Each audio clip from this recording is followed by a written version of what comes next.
We're back in the studio. It's Monday and it's gonna be a great week. I got some exciting news. Hopefully everybody had a great weekend. Didn't see you Saturday, didn't see you Sunday. Feels like it's been forever. We've been talking about these shoes. We've been customizing them, we tie-dyed them, we hydro dipped them, and everyone's like, what are you gonna do to them? Now it's time for me to tell you. I am going to give these away to one of our lucky subscribers. If you're not already, definitely scroll down right now and hit that subscribe button. We're gonna add some boosted stripes to these, add some laces, complete this pair. We're gonna give them away. I hope you guys are excited. We've been making these together. You've been there every step of the way, so it makes them that much cooler. I'm so grateful that you guys have been here with me and you've been watching these videos. All around, it's been a really cool experience. So I'm so excited to share that with you in the form of a giveaway. In order to enter the giveaway, it's gonna be super easy. You have to be following our Instagram, and then you also have to be subscribed to our YouTube channels. I will link the Instagram in the description, and then here, all you gotta do is scroll down and hit that subscribe button. If you don't have a YouTube account already, it takes all of maybe 30 seconds to set up, and the subscription really means a lot to us, so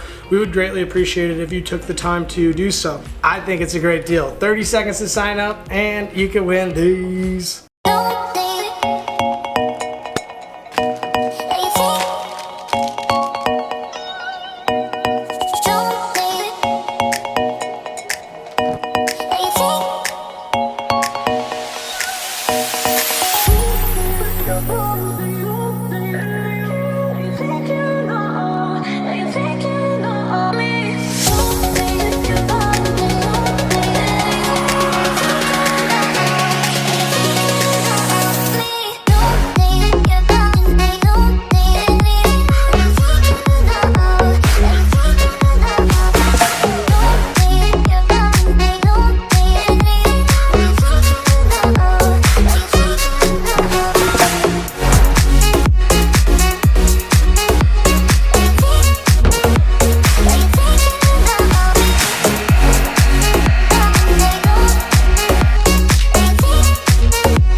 Who's excited? These are crazy. So sick. I'm so pumped that we got to do these together. I'm even more excited to see who wins them. But seriously, who is ready to enter the giveaway? So all you have to do to enter is like this video, subscribe to our YouTube channel, and follow us on Instagram. Again, hit that like button, hit the subscribe button, and then follow us on Instagram. We will be announcing the winner on October 30th, so there's 9 days to enter this competition.